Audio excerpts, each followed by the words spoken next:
Everyone, welcome to Rankers Foundation. Electricity के city में घूमते घूमते हम ओम्स लॉ तक पहुंचे थे और ओम्स लॉ तक पहुंचने के बाद हमने रेजिस्टेंस और रेजिस्टिविटी को भी देखा था। हमने देखा था कि रेजिस्टिविटी कैसे डिपेंड करता है लेंथ पे, एरिया पे, रेडियस पे भी कह सकते हैं, कैसे साइड्स पे डिपेंड करता है, एरिया वहाँ पे कौन सा एरिया होता है। तो ये सब हमने पढ़ा था। हमने स्टार्ट करा था चार्ज से, चार्ज क्या होता है, कैसे होता है, क्या प्रॉपर्टीज़ होती हैं, फिर चार्ज आखिर फ्लो करता क्यों है। तो हमने फिर फोर्सेस उनके बीच देखे थे और ये देखा था कि फोर्सेस बहुत ज़्यादा होते हैं और हम एक जगह हायर एनर्जी एक जगह लोअर एनर्जी बना लेते हैं, तो चार्जेस को मजबूर हो जाना पड़ता है फ्लो करने के लिए और फिर वो इलेक्ट्रिसिटी का निर्माण करते हैं। तो हम जब एनर्जी बना रहे थे, हम जब हायर और लोअर एनर्जी कर रहे थे, तो हमें पता चला कि एनर्जी सोचने समझने के लिए तो बहुत अच्छा है, पर साइंस में कैलकुलेशन के लिए और भी बहुत सारी बातों के लिए ये कंसेप्ट अच्छा नहीं है। तो हमने एक कंसेप्ट बनाया इलेक्ट्रिक पोटेंशियल का। इलेक्ट्रिक पोटेंशियल एक ऐसा कंसेप्ट था जिसने हमारी चीज़ों को और आसान कर दिया, क्योंकि वो किसी भी चार्ज की बात नहीं करता, वो पॉजिटिव और नेगेटिव अलग अलग चार्जेस की बात नहीं करता, वो हमेशा एक कूलम के लिए बात करता है। तो हमेशा अगर एक चीज़ के लिए बात की जाए तो हमें पता चल जाता है कि अच्छा ये तो तब ऐसा है, तब तो ऐसा है। तो ये उसने हमारा काम और आसान कर दिया। हमने देखा था पोटेंशियल में कुछ ध्यान रखने वाली बातें थी। पोटेंशियल में ध्यान रखने वाली बात ये थी कि एनर्जी और पोटेंशियल में थोड़ा सा डिफरेंस था। एनर्जी में हर एक चीज़, ब्रह्मांड का हर एक ऑब्जेक्ट हायर एनर्जी से लोअर एनर्जी की ओर जाता है। हर एक ऑब्जेक्ट, चाहे वो पॉजिटिव चार्ज हो, चाहे वो नेगेटिव चार्ज हो, चाहे वो कोई मास हो, चाहे कुछ भी हो, चाहे टेम्परेचर हो, चाहे पार्टिकल हो, कुछ भी, हमेशा हायर टू लोअर एनर्जी जाएगा। पर पोटेंशियल की अगर हम बात करें, हम इलेक्ट्रिक पोटेंशियल की बात करें, हम उस पोटेंशियल की बात करें जिसके चलते चार्ज फ्लो कर रहे हैं, तो जो पॉजिटिव चार्जेस हैं वो फ्लो करते हैं हायर से लोअर की ओर, और जो नेगेटिव चार्जेस हैं वो फ्लो करते हैं लोअर से हायर की ओर। हमने टॉपिक का नाम नहीं लिखा, उस शहर का नाम नहीं लिखा जिसके बारे में हम लोग पढ़ रहे हैं, इलेक्ट्रिसिटी। तो पॉजिटिव चार्जेस फ्लो करते हैं हायर पोटेंशियल से लोअर पोटेंशियल की ओर और नेगेटिव चार्जेस फ्लो करते हैं लोअर से हायर की ओर। तो ये बात ध्यान रखने वाली है, क्योंकि ये हमें करंट का डायरेक्शन डिसाइड करने में आगे मदद करेगा। क्या ऐसा एनर्जी के लिए हो रहा है? नहीं, ऐसा एनर्जी के लिए नहीं हो रहा है, ऐसा हो रहा है पोटेंशियल के लिए। और पोटेंशियल का जो कंसेप्ट है वो हमने बनाया है ताकि हम साइंटिफिकली चीज़ों को पढ़ सकें, हम आसानी से चीज़ों को कैलकुलेट कर सकें। क्योंकि अगर हमें पोटेंशियल पता होगा तो बस उसे चार्ज से मल्टीप्लाई कर देंगे तो हमें सारी बातें पता हो जाएंगी। तो पोटेंशियल का कंसेप्ट हमने बनाया है अपने काम को और आसान करने के लिए।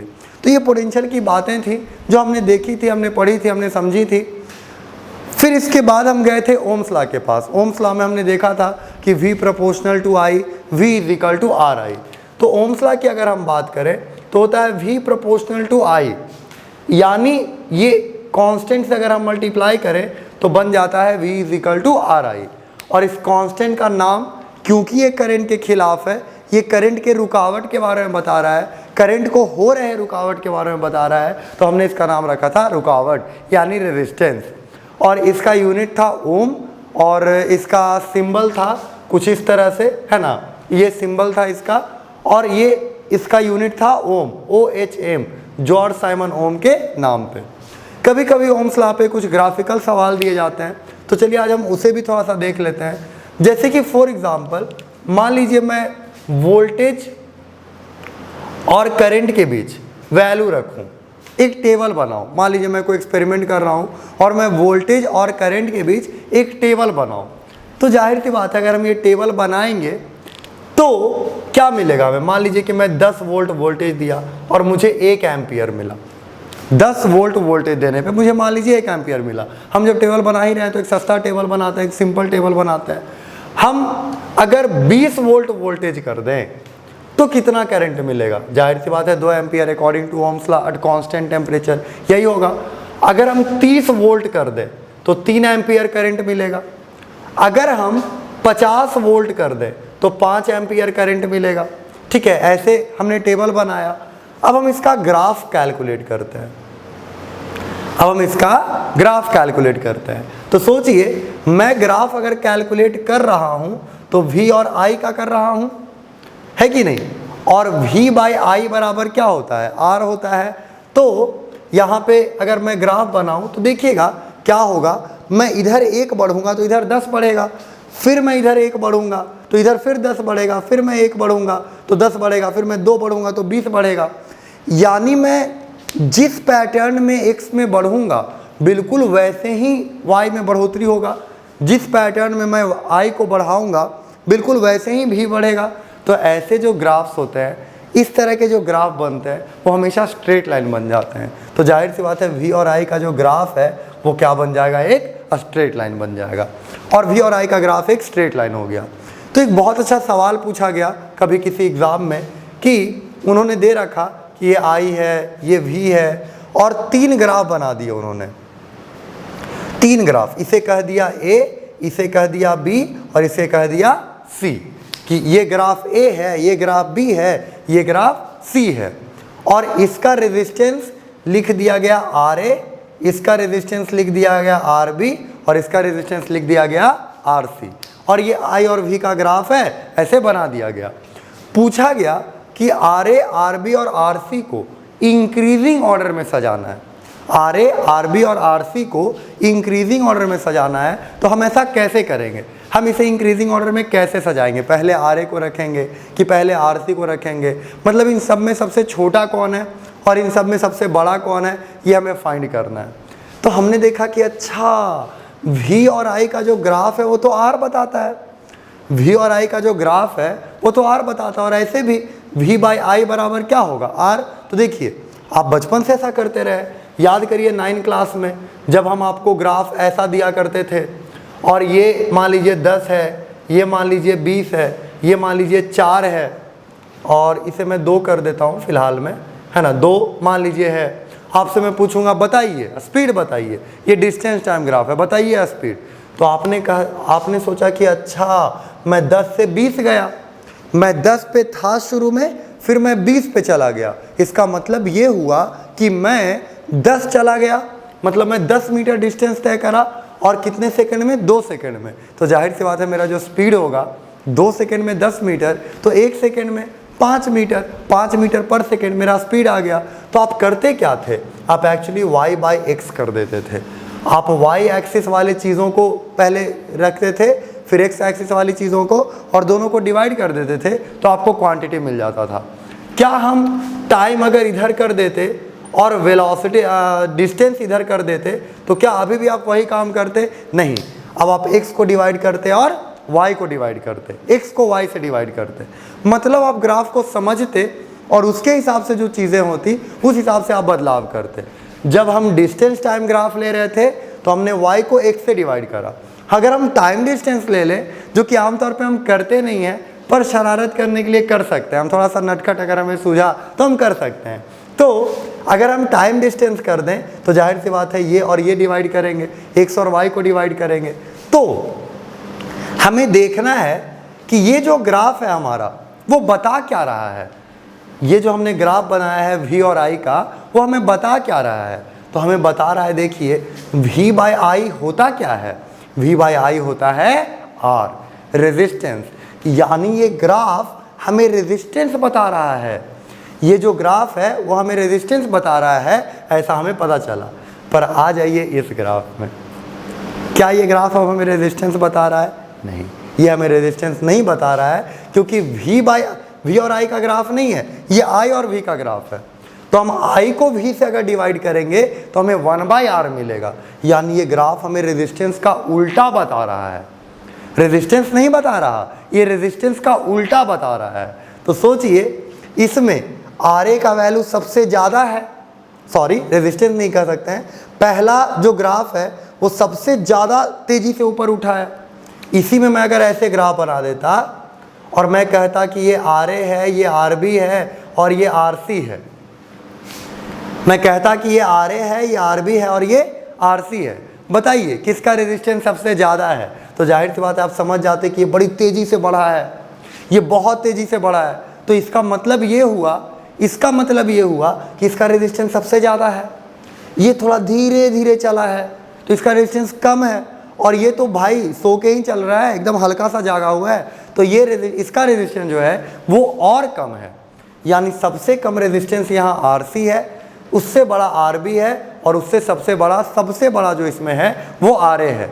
ऐसा हम क्यों कह पाए? ऐसा हम इसलिए कह पाए क्योंकि V और I का ग्राफ था। पर यहाँ देखिए I और V का ग्राफ मैंने दे दिया है, मैंने उलट दिया है, तो पहले जो चीज़ हो रहा था अब सीधे उसका उल्टा हो जाएगा। यानी अब सबसे छोटा हो जाएगा RA, उससे बड़ा RB, और उससे भी बड़ा RC।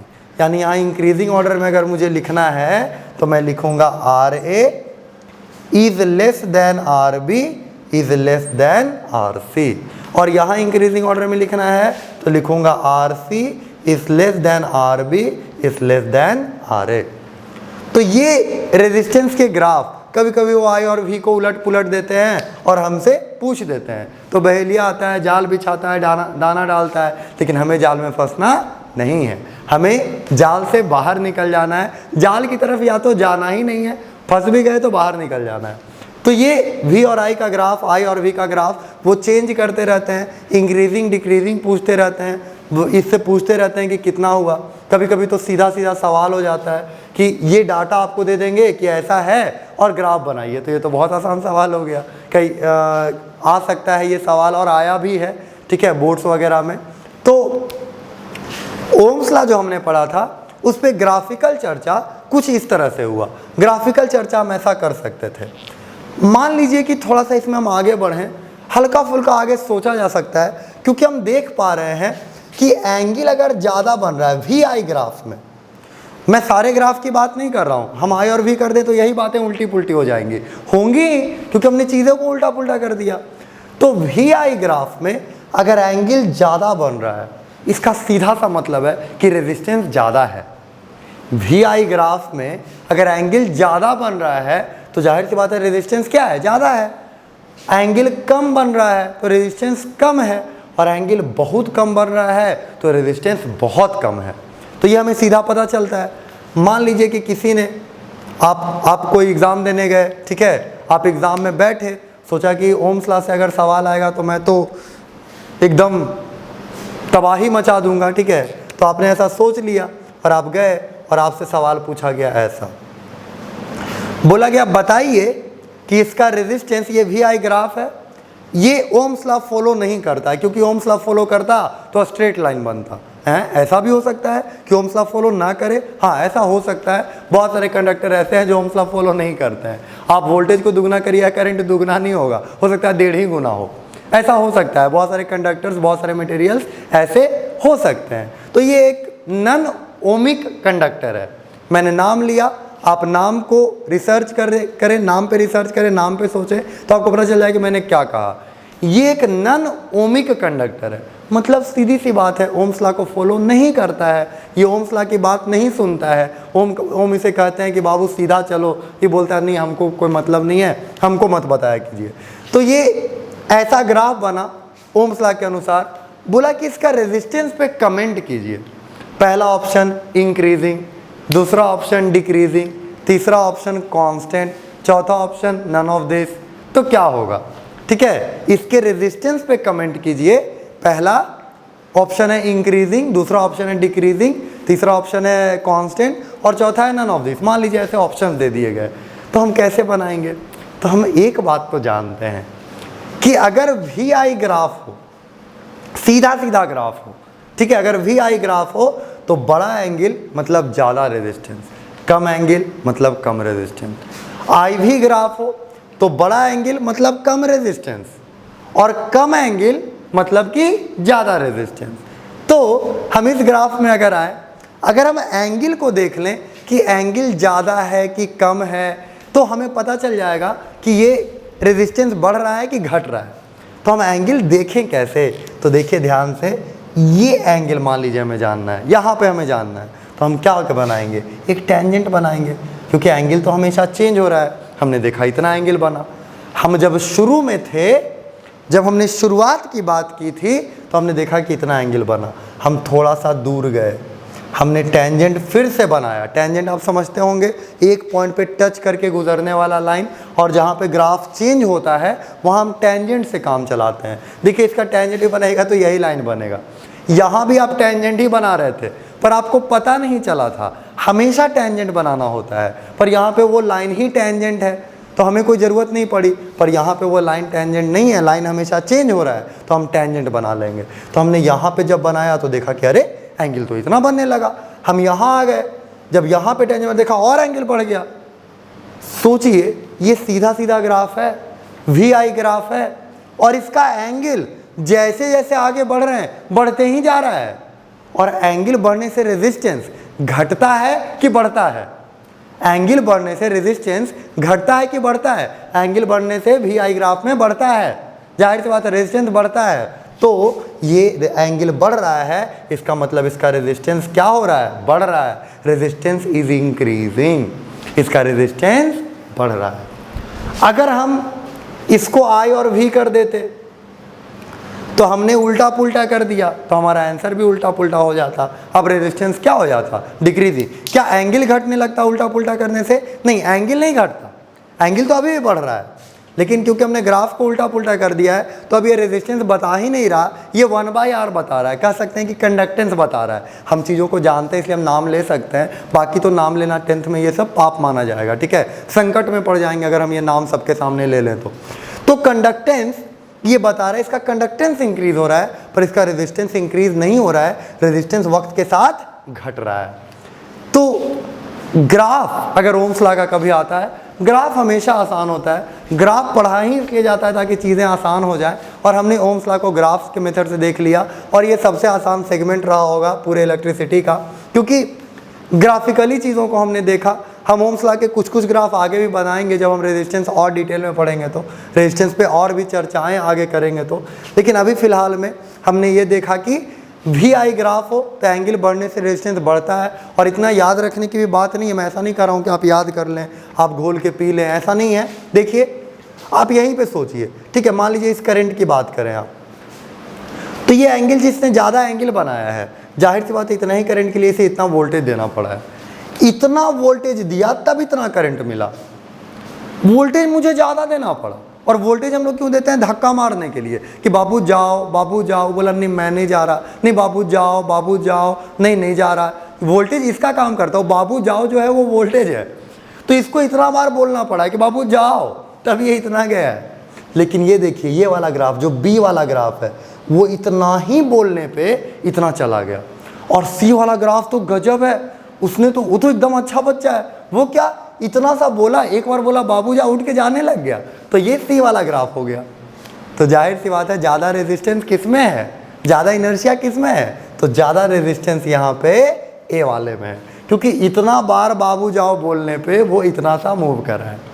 ये थोड़ा सा बाबू जाओ बोला, 2-3 बार बोला, उठ करके अपना चला गया। लेकिन इसे तो हमने एक बार बोला, हो सकता है हमने केवल इशारा किया और ये चल पड़ा। तो ये सबसे कम रेजिस्टेंस है, इसमें सबसे कम रेजिस्टेंस है, इसीलिए हम ये कह सकते हैं कि ये इसका रेजिस्टेंस सबसे कम है, इसका रेजिस्टेंस ज़्यादा है और इसका रेजिस्टेंस बहुत ज़्यादा है। तो एंगल बढ़ने से रेजिस्टेंस क्यों बढ़ रहा है VI ग्राफ में? एंगल बढ़ने से रेजिस्टेंस इसलिए बढ़ रहा है क्योंकि बहुत बार बाबू जाओ बोलना पड़ रहा है तब जाके वो जा रहा है, बहुत वोल्टेज देना पड़ रहा है तब जाके वो जा रहा है, और इसलिए एंगल बढ़ने पर रेजिस्टेंस बढ़ जा रहा है। लेकिन कहाँ? VI ग्राफ में। IV ग्राफ में देखिए, IV ग्राफ में भी आ जाते हैं। बाबू जाओ अब इधर हो गया, हमने इतनी बार बाबू जाओ बोला, हमने अब इस बार फिक्स कर दिया कि बाबू जाओ हम 4 बार बोलेंगे, देखते हैं कौन ज़्यादा जाता है। तो हमने 4 बार बाबू जाओ बोला, ये उठ के एकदम भाग गया। ये पहला वाला जो A ग्राफ है ये उठ के भाग गया कि बाबू जाओ हमने बोला 4 बार, उठ के भागने लगा। सोचिए कितना कम रुकावट है उसमें। लेकिन हमने 4 बार बोला तो ये सोच रहे हैं, थोड़ा देर सोचा फिर जाने लगा, और ये अभी भी सोच रहे हैं, हल्का सा मूव कर रहे हैं, बस उठे हैं, अभी ये चलना शुरू नहीं कर रहे हैं। तो जाहिर सी बात है ये बहुत कम गए, इसीलिए इसमें ज़्यादा रुकावट है। मेरे बहुत बार बोलने के बाद, बहुत वोल्टेज देने के बाद ये थोड़ा सा गए, यानी कि बहुत ज़्यादा रुकावट है। मेरे इतना वोल्टेज देने के बाद ये इतना चले गए, यानी रुकावट कम है पिछले वाले के मुकाबले। और ये मेरे बोलने के बाद ये इतना चले गए, मतलब कि ये कुछ ज़्यादा ही फुर्तीले हैं, कुछ ज़्यादा ही रुकावट नहीं है इनमें, कोई पत्थर इनको मिलता ही नहीं है, कोई रुकावट मिलता ही नहीं है, इसलिए इसका रेजिस्टेंस सबसे ज़्यादा है। तो वी आई ग्राफ में और आई वी ग्राफ में चीज़ें कैसे बदलती हैं, कैसे होती हैं और कैसे इंक्रीज और डिक्रीज करती हैं, वो सारी बातें हमने समझी। वी आई ग्राफ में अगर हम आ जाएं, ठीक है, तो अगर एंगल बढ़ रहा है मतलब रेजिस्टेंस बढ़ रहा है, अगर एंगल घट रहा है तो रेजिस्टेंस घट रहा है। क्यों बढ़ रहा है, क्यों घट रहा है, वो भी हमने देखा। आई वी ग्राफ में अगर एंगल बढ़ रहा है, आई वी ग्राफ में आप पहले ही मेरे बोलेंगे, आई वी ग्राफ में अगर एंगल बढ़ रहा है तो रेजिस्टेंस बढ़ रहा है कि घट रहा है, तो रेजिस्टेंस घट रहा है, और एंगल अगर घट रहा है तो रेजिस्टेंस बढ़ रहा है आई वी ग्राफ में, क्योंकि वो उल्टा पुल्टा है। और वी आई ग्राफ में एंगल बढ़ रहा है तो रेजिस्टेंस बढ़ रहा है, एंगल घट रहा है तो रेजिस्टेंस जानने के बाद, रेजिस्टेंस के बारे में बातें करने के बाद हमने देखा था कि रेजिस्टेंस कैसे डिपेंड करता है चीज़ों पे, डायमेंशंस पे। तो एक डायग्राम हमने बनाया था जिसमें ये हुआ था कि इलेक्ट्रॉन्स चल रहे हैं। आप इसे ऐसे इमेजिन कर सकते हैं कि मान लीजिए आपके स्कूल में बहुत सारे बच्चे एक साथ निकले हैं, ठीक है, और उन्हें स्कूल से रोड तक जाने के लिए या अपने बसेस तक जाने के लिए एक ब्रिज से गुजरना पड़ता है। तो बहुत सारे बच्चे एक साथ निकले हैं, 5000 बच्चे, 2000 बच्चे, 10,000 बच्चे एक साथ निकले हैं, भागते दौड़ते हुए एकदम, ठीक है। तो वो क्या हो गया, वो हमारा इलेक्ट्रिक करंट है। अब सोचिए, मैं उस पुल को अगर लंबा कर दूं, उस ब्रिज की लंबाई मैं ज़्यादा कर दूं, ठीक है, तो क्या होगा, क्या वो उतना ही डिफ़िकल्टी फेस करेंगे जितना वो पहले करते थे? नहीं, अब वो ज़्यादा करेंगे, क्योंकि बच्चे आपस में टकराएंगे। फिर सोचिए कि उस ब्रिज में मैं जगह जगह मटेरियल भी रख दूं तो फिर वो उससे भी टकरा सकते हैं, मतलब कि उन्हें चलने में दिक्कत आएगी, ठीक है। तो मैं अगर ब्रिज की लंबाई को अगर दुगना कर दूं तो जाहिर सी बात है उन्हें जो दिक्कत आएगी वो भी दुगना हो जाएगा। तो हमने देखा था कि R is proportional to L, पर मैं सोचिए ब्रिज को इस बार दुगना लंबा करने के बजाय दुगना चौड़ा कर दूं, उसका एरिया बढ़ा दूं, तो अब बच्चे हंसी खुशी उतने ही निकले हैं, बच्चे हंसी खुशी उस पर पार करेंगे, तो हो जाएगा इन्वर्सली प्रोपोर्शनल टू एरिया। और हमने इस एरिया के बारे में देखा था कि ये एरिया ऑफ क्रॉस सेक्शन है, ये कोई भी एरिया नहीं है, ये वो एरिया है जो क्रॉस में काटा गया है, क्रॉस में सेक्शन करने के बाद मिला है। क्योंकि ये एरिया में तो अगर मैं कोई वायर ले लूँ, मैं इसे ऐसे काट दूँ, तो ये जो एरिया बन रहा है, इस एरिया में थोड़ी चार्ज फ्लो कर रहा है, चार्ज तो इस एरिया से गुजर रहा है, चार्ज सीधा सीधा जा रहा है, तो चार्ज इस एरिया से गुजर रहा है, ना कि इस एरिया से। फिर तो मैं पूरा कंडक्टर का एरिया ले लूँ, इसका तो बहुत ज़्यादा एरिया है, मैं वो नहीं लिखूँगा। मैं अगर इसको मान लीजिए एक सिलेंडर लेता हूँ, तो मैं ऐसा नहीं कि इसका लपेटा हुआ एरिया लिखूँगा, कर्व सरफेस एरिया लिखूँगा, नहीं, क्योंकि उससे चार्ज थोड़ी गुजर रहा है, चार्ज तो अंदर से गुजर रहा है, इस एरिया से। चार्ज जिस एरिया को क्रॉस कर रहा है, तो जाहिर सी बात है इधर ये वाला एरिया परपेंडिकुलर वाला एरिया होगा, तो इसीलिए उसे लिखते हैं एरिया ऑफ क्रॉस सेक्शन। इस ए का पूरा नाम होता है area of cross section of the conductor. L का नाम होता है लेंथ ऑफ द कंडक्टर। और लेंथ और एरिया पे, लेंथ पे रेजिस्टेंस डायरेक्टली डिपेंड करता है और एरिया पे इन्वर्सली डिपेंड करता है। और इसमें हमने एक कांस्टेंट लाया था, R बराबर रो एल बाई ए, R बराबर रो एल बाई ए। और ये जो रो है इसे कहते हैं रेजिस्टिविटी। क्या अंतर होता था, याद कीजिए क्या अंतर होता था रेजिस्टेंस और रेजिस्टिविटी में। कोई भी कंडक्टर जितना रेजिस्टेंस ऑफर कर रहा है, जितना रेजिस्टेंस वो ऑफर कर रहा है उसे कहते थे रेजिस्टेंस। कोई भी कंडक्टर जितना रेजिस्टेंस ऑफर कर रहा है उसे कहते हैं रेजिस्टेंस, और जितना रेजिस्टेंस ऑफर कर सकता है उसे कहते थे रेजिस्टिविटी। कोई भी कंडक्टर जितना रेजिस्टेंस ऑफर कर रहा है उसे कहते थे रेजिस्टेंस, और जितना वो कर सकता है उसे कहते थे रेजिस्टिविटी। यानी रेजिस्टिविटी में हम क्षमता नापते थे। हमने इसका यूनिट नहीं देखा था, चलिए आज निकाल लेते हैं इसको। इसके यूनिट के लिए हम लिख सकते हैं R into A by L, R into A by L, तो R का यूनिट ओम इंटू एरिया का मीटर स्क्वायर और लेंथ का मीटर, तो ये कट गया, बचा ओम मीटर। तो रेजिस्टिविटी का यूनिट होता है ओम मीटर। ओम मीटर लिखेंगे उसे। रेजिस्टिविटी का यूनिट होगा ओम मीटर। आपको लिखा मिलेगा, जैसे मान लीजिए कि किसी का हम रेजिस्टिविटी बोले तो 10⁻⁸ के ऑर्डर में होता है कंडक्टर्स का आमतौर पे। तो मान लीजिए मैं ऐसे ही एक नंबर बना रहा हूँ, ठीक है, आप इस पर डाटा जो आपके बुक में दिया रहता है उस पर ज़्यादा रिलाई करें। मैं इसमें कोई एकदम साइंटिफिक नंबर नहीं बोल रहा हूँ, मैं बस अपने से ही डाटा बना रहा हूँ कि मान लीजिए कॉपर का होता है 1.72 या 1.62 इंटू 10⁻⁸, तो उसमें लिखा होगा ओम मीटर, उसमें स्पष्ट रूप से लिखा हुआ होगा ओम मीटर। तो हमने ये सवाल, हमने देखा कि रेजिस्टेंस निकालने के ये तरीके हैं, ठीक है, रेजिस्टेंस निकालने के एक तरीके हैं। तो एक सीधा सा सवाल आ गया कि एक कॉपर का वायर है, एक कॉपर का वायर है, ये सवाल हम कर सकते हैं और ये मतलब जब बोर्ड वगैरह में आएगा तो अच्छा खासा मार्क्स का आएगा, पर सवाल में कोई क्वालिटी नहीं है। हम इस पे अच्छे अच्छे सवाल हमने करे थे पिछले क्लास में, कुछ असाइनमेंट के रूप में भी आपको दिया गया था, आपने बनाया होगा, और कुछ अच्छे सवाल आज भी हम करेंगे, ठीक है। तो कॉपर का एक वायर है, मान लीजिए मैं इसका रेजिस्टिविटी मान लेता हूँ 1.6 इंटू 10⁻⁸ ओम मीटर, मान लीजिए मैं ऐसा मान लेता हूँ। तो ये कॉपर का वायर दे दिया, मतलब कि आपको रेजिस्टिविटी दे दिया। उसने बोला कि लेंथ इसका 10 मीटर है, ठीक है, और जो रेडियस ऑफ क्रॉस सेक्शन है, क्रॉस सेक्शन का जो रेडियस है वो 2 mm है, 2 mm। Find the resistance of the wire, find the resistance of the wire, उसने हमसे पूछ दिया। हमने कहा रुकिए बताते हैं, चिंता मत कीजिए।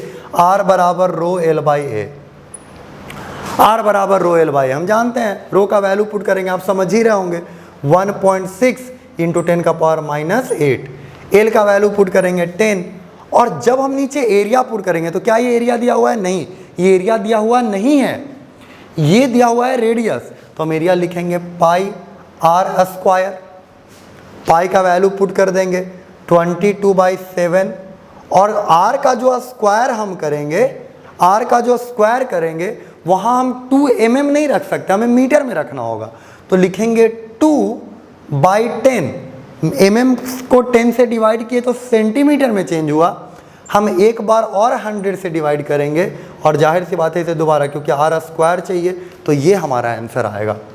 ये इस तरह से इसको डील कर लेंगे हम, ये हम कर सकते हैं, और इसको जब हम डील कर लेंगे तो हमारा आंसर आ जाएगा। तो ये कुछ गंदा सा आंसर, बहुत कैलकुलेशन करके हमें लाना पड़ेगा, पर ऐसे सवाल होते हैं, ऐसे सवाल आते हैं तो हम इसे बना सकते हैं। इसी सवाल को लिखने का तरीका इतना देगा तो आमतौर पे बच्चे लोग इसको बना लेंगे कि पुट करना है तो आराम से वैल्यू पुट करा और आंसर आ गया। पर इसी सवाल को कभी कभी अलग ढंग से प्रेजेंट किया जाता है, तो आपको बोलेगा कि एक कॉपर वायर है, 10 मीटर लंबा है और उसका radius of cross section 2 mm है। उसमें जब एमीटर कनेक्ट किया गया, याद करिए एमीटर क्या होता था? करंट मेजरिंग इंस्ट्रूमेंट, करंट जिससे हम मेजर करते थे उसको एमीटर कहते थे। तो एमीटर जब हमने कनेक्ट किया तो हमें 5 एम्पियर करंट मिला। ये एक कॉपर वायर है जिसका रेजिस्टिविटी इतना है, इसका लेंथ इतना है, इसका रेडियस ऑफ क्रॉस सेक्शन इतना है। इस वायर से जब हमने एमीटर कनेक्ट किया तो हमने देखा कि 5 एम्पियर करंट मुझे मिला। तो कितना वोल्टेज दिया गया है निकालिए। क्या ये कोई मुश्किल सवाल है? बिल्कुल नहीं। हम जानते हैं V = RI, V = RI, तो V = होगा rho L by A into I. हमें रो पता, हमें एल पता, हम ए निकाल लेंगे रेडियस से, और आई दे रखा तो V भी मिल जाएगा। तो ऐसे होता है। तो कभी कभी दोनों जो V का और R का फॉर्मूला है एक, और कभी कभी ये जो आया ये दोनों को मिला के भी सवाल बन जाता है, जो कि कोई मुश्किल बात नहीं है, हम आराम से उसे सॉल्व कर सकते हैं। तो ये कुछ सवाल होते हैं जो R बराबर रो एल बाई ए पे डायरेक्टली बने होते हैं। बाकी तो हमने सीखा था कि अगर हम लेंथ को 5 गुना कर दें और एरिया को 2 गुना कर दें, लेंथ को हम 5 गुना कर दें और एरिया को मान लीजिए 10 गुना कर दें, 10 गुना, लेंथ को 5 गुना कर दें और एरिया को मान लीजिए हम 10 गुना कर दें, तो पूछा गया कि रेजिस्टिविटी पे क्या असर होगा? तो रेजिस्टिविटी पे कोई असर नहीं आएगा। बहेलिया आएगा, जाल बिछाएगा, दाना डालेगा, जाल में फंसना नहीं है। तो रेजिस्टिविटी पे उस पर कोई असर पड़ने वाला नहीं है, क्योंकि रेजिस्टिविटी आप कुछ भी कर दें, लेंथ को आप जो कर दें, उसका रेजिस्टेंस पैदा करने का जो क्षमता है, रेजिस्टेंस ऑफर करने की जो उसकी कैपेसिटी है, वो कभी चेंज नहीं करती है, वो हमेशा वही रहता है। तो अगर कोई पूछे कि लेंथ को इतना कर दिया, एरिया रेजिस्टिविटी पे क्या असर होगा, कोई असर नहीं होगा, रेजिस्टिविटी पे कभी कोई असर नहीं होता है। कोई मटेरियल अगर है तो उसका रेजिस्टिविटी फिक्स है। कोई पूछे कि लेंथ को 5 गुना कर दिया, एरिया को 10 गुना कर दिया, तो बताओ रेजिस्टेंस पे क्या असर पड़ेगा। हाँ, ये काम की बात पूछी है। तो लेंथ को 5 गुना जब हम करेंगे तो रेजिस्टेंस जाहिर सी बात है 5 गुना बढ़ जाएगा। एरिया को हम 10 गुना करेंगे, एरिया हमने 10 गुना कर दिया, एरिया 10 गुना किया यानी रेजिस्टेंस 10 गुना घट गया, तो जाहिर सी बात है 10 गुना घट गया डिवाइड, तो ये हो गया 1/2। तो हमारे पास ऑब्जेक्टिव सवाल होंगे। पहला ऑप्शन डज नॉट चेंज, दूसरा ऑप्शन 4 टाइम्स, तीसरा ऑप्शन 3 टाइम्स, चौथा ऑप्शन नन ऑफ दिस। तो जाहिर सी बात है नन ऑफ दिस, क्योंकि हाफ तो ऑप्शन में है नहीं, आधा होना तो ऑप्शन में है नहीं, तो नन ऑफ दिस क्योंकि आधा हो रहा है।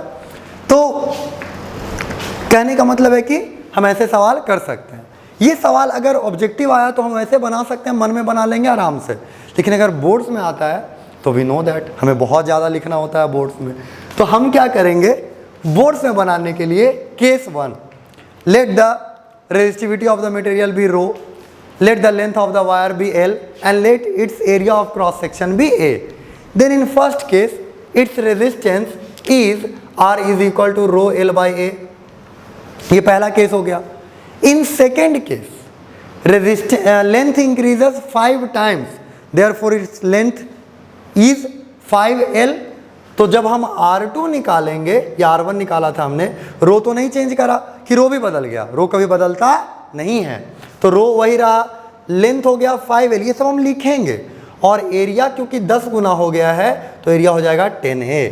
और हम इन दोनों का रेशियो लेंगे तो देखिए रो जा रहा है, LL जा रहा है, AA जा रहा है, तो बच क्या रहा है, R1/R2 बच रहा है 1/, ये 2 बार जा रहा है तो ये बच रहा है 2/1। यानी जो R1 है वो 2 है और R2 1 है, यानी कि R2 आधा है। आप इसे ऐसे भी लिख सकते हैं कि R2 इधर ले आइए R2 को, तो ये हो जाएगा, देखिए 2 उधर चल जाएगा, 1/2 R1। यानी जो दूसरा रेजिस्टेंस है वो पहले वाले का क्या हो जाएगा, आधा हो जाएगा। तो ये आधा तो हमने पहले ही निकाल रखा था, बिना कुछ लिखे, बिना कुछ किए, है ना, बिना ज़्यादा कैलकुलेशन किए। पर बोर्ड में अगर लिखना है तो वी नो दैट हमें बहुत ज़्यादा लिखना पड़ता है, और हम ये सारी बातें लिखेंगे। ये लगभग हम 1 पेज में सॉल्व करेंगे और अंत में आंसर आएगा हमारा आधा R1।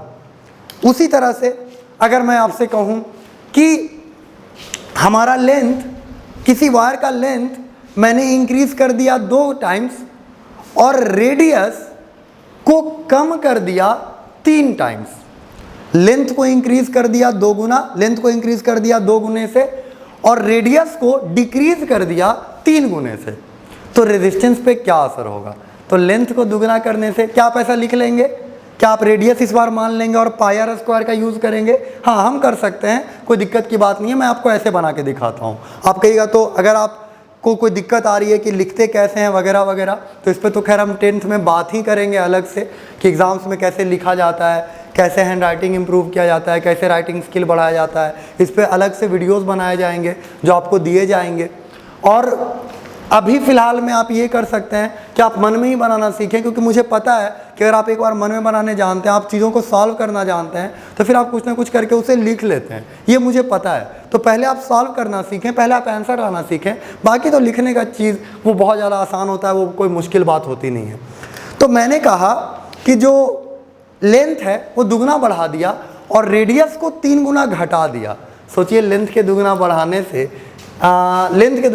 रेजिस्टेंस भी दुगना हो गया और रेडियस को 3 गुना घटाया। एरिया रेडियस का स्क्वायर पे डिपेंड करता है, तो अगर मैं रेडियस को 3 गुना बढ़ाऊंगा तो एरिया पे क्या होगा। सोचिए, रेडियस को अगर मैं 3 गुना बढ़ाऊंगा तो एरिया को क्या होगा, तो 3 का तो स्क्वायर हो जाएगा ना, 9 हो जाएगा। यानी रेडियस को 3 गुना घटाने से एरिया 9 गुना घट जाएगा। हमने पुल को पतला कर दिया है, रेजिस्टेंस और बढ़ जाएगा। एरिया 9 गुना घटेगा, रेजिस्टेंस 9 गुना बढ़ेगा। तो ये 9 गुना हो गया और ये टोटल आया 18 टाइम्स आ गया, यानी आंसर हुआ 18 टाइम। यानी अगर मैं लेंथ को 2 गुना इंक्रीज कर दूं और रेडियस को 3 गुना डिक्रीज कर दूं तो मेरा जो रेजिस्टेंस है, मेरा रेजिस्टिविटी चेंज नहीं करेगा, मेरा जो रेजिस्टेंस है वो 18 टाइम्स बढ़ जाएगा। कभी कभी ऐसा करते हैं, ये जो सवाल मैंने दिया है इसमें मैंने रेडियस दिया है आपको, कभी कभी क्या करेंगे, बोलेंगे wire is in the form of a square and the side of the square is 2 mm, find its resistance. तो यहाँ पे जाहिर सी बात है ये पाई टर्म्स हट जाएगा, बस ये स्क्वायर रह जाएगा। रेक्टेंगल के फॉर्म में अगर वायर दे दें, लेंथ ब्रेड्थ दे दें तो हम एरिया निकाल देंगे। तो ऐसे कुछ भी कर सकते हैं, उससे कोई फ़र्क नहीं पड़ेगा।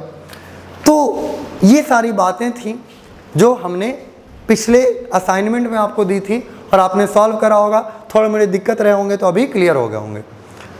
कुछ क्वेश्चंस ऐसे हैं कि एक क्वेश्चन आया, एक क्वेश्चन है कि a wire is stretched such that its length becomes 2 times its original length। एक वायर को खींच करके लंबा कर दिया। अभी तक हम खींच रहे थे क्या?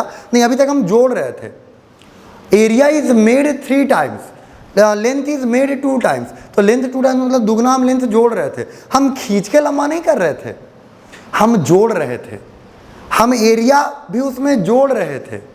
तो कहा गया, ये क्वेश्चन बना अब अलग क्वेश्चन, एक नया क्वेश्चन कि एक वायर को खींच के, a wire is made twice, a wire's length is made twice by stretching its length. उसका जो लेंथ है उसको दुगना कर दिया गया स्ट्रेच करके। How much its resistance will increase और डिक्रीज, कैसे उसका रेजिस्टेंस बढ़ेगा, कितना उसका रेजिस्टेंस बढ़ेगा या घटेगा, ये हमें कैलकुलेट करना है। तो हमने देखा कि अच्छा वायर को इस बार खींचा गया है। ओहो, तो वायर को खींचने से होगा क्या? मान लीजिए वायर है, मैं इसे खींच करके दुगना कर दूं तो क्या होगा? क्या इसके एरिया पे भी असर पड़ेगा? बिल्कुल पड़ेगा। तो जाहिर सी बात है, लेंथ को आपने चेंज करा तो एरिया भी बदल जाएगा ना, खींच के अगर करेंगे तो। लेकिन क्या नहीं बदलेगा? इसका वॉल्यूम नहीं बदलेगा। और आप जानते हैं कि area into length, area into length क्या होता है? वॉल्यूम। तो हम लिखेंगे कि एरिया, पहला एरिया मान लीजिए A1 है और पहला लेंथ मान लीजिए L1 है, तो दूसरा एरिया को हम A2 मान लेते हैं और दूसरे लेंथ को L2 मान लेते हैं। और इससे जो वॉल्यूम आया, इससे जो वॉल्यूम आया वो तो बराबर होगा, क्योंकि हमने खींचा है तार को, हमने कोई जोड़ा नहीं है, हमने तोड़ा नहीं है, हमने बस खींचा है। तो पहला वॉल्यूम और दूसरा वॉल्यूम जरूर क्या होना चाहिए? बराबर। क्या ये बराबर हम पहले कर सकते थे? नहीं, हम वायर को लंबा कर रहे थे जोड़ के, तो वॉल्यूम चेंज होगा। लेकिन यहाँ खींच के कर रहे हैं, वॉल्यूम चेंज होने वाला नहीं है। तो पहला उसका एरिया A मान लेते हैं, लेंथ उसका L मान लेते हैं। तो हमने दुगना करा या 3 गुना करा, जो भी करा, तो अगला एरिया तो हमें निकालना है, लेकिन लेंथ तो 12 हो गया ना, क्योंकि हमने तो लेंथ को दुगना कर दिया खींच खींच के। तो जाहिर सी बात है ये L इस L से चला जाएगा और A2 बचेगा A/2, A2 बचेगा A/2। यानी जब किसी वायर को हम खींच के दुगना करेंगे, जब किसी वायर को हम स्ट्रेच करके दुगना करेंगे, तो उसके एरिया पे भी असर पड़ेगा और एरिया आधा हो जाएगा, एरिया आधा घट जाएगा, दुगना घट जाएगा। सोचिए अगर मैं वायर को खींच करके 3 गुना करता तो क्या होता है? एरिया 3 गुना घट जाता, क्योंकि यहाँ 3 आता। मैं वायर को खींच करके 5 गुना करता तो जाहिर सी बात है एरिया अब क्या होता? 5 गुना घट जाता। तो कहने का मतलब मैं जितना गुना करता उतना गुना एरिया पे भी असर पड़ जाता। वायर को दुगना किया, रेजिस्टेंस दुगना बढ़ गया। एरिया को आधा किया, रेजिस्टेंस दुगना और बढ़ गया। तो टोटल रेजिस्टेंस हो कितना गया? 4 गुना। यानी कि वायर को स्ट्रेच करने से, वायर को खींच के दुगना करने से रेजिस्टेंस दुगना नहीं घटेगा, रेजिस्टेंस कितनी गुना घट जाएगा? 4 गुना। 3 गुना का आंसर आप गेस करिए, मन में गेस करिए कि 3 गुना अगर मैं खींचूंगा तो आंसर कितना होगा? तो आंसर हो जाएगा 3 × 3 9 गुना। मैं अगर 5 गुना खींच दूंगा, मैं वायर को स्ट्रेच करके 5 गुना खींच दूंगा, तो जाहिर सी बात है एरिया 5 गुना घट जाएगा। लेंथ के बढ़ने से 5 गुना रेजिस्टेंस बढ़ेगा और एरिया के घटने से भी बढ़ेगा। तो 5 × 5 कितना हो जाएगा? 25। तो सीधा आंसर ले आते हैं ना, सीधा फॉर्मूला ले आते हैं कि कोई भी वायर को अगर कभी n टाइम्स स्ट्रेच कर दिया जाए, कोई भी वायर को अगर कभी n टाइम्स खींच दिया जाए, तो उसका जो रेजिस्टेंस है वो n² टाइम्स घट जाता है। n² टाइम्स क्या होता है? घट जाता है। ये बातें ध्यान में रखी जाएं और ये बातें याद रखी जाएं, समझी जाएं। रेजिस्टेंस पे लगभग सारी बातें कर लेने के बाद बची बातें हम लौट लौट के भी करते रहेंगे। अब समय आ गया है कि हम पढ़ें इलेक्ट्रॉनिक सर्किट्स।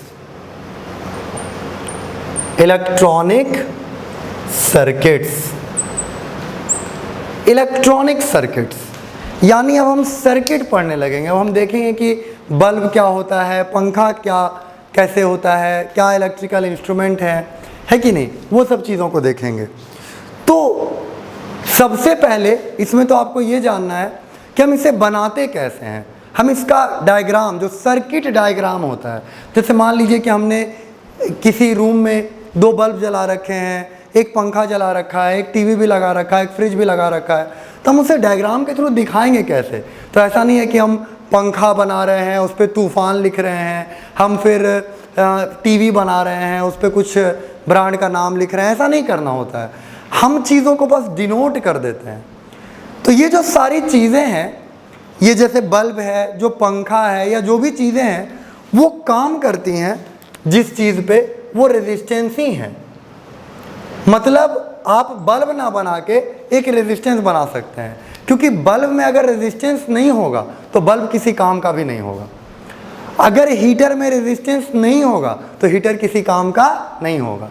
तो ये ज़्यादातर जो इलेक्ट्रॉनिक डिवाइसेस हम यूज़ करते हैं, जो इलेक्ट्रॉनिक अप्लायंसेस यूज़ करते हैं, वो काम करती हैं रेजिस्टेंस पे।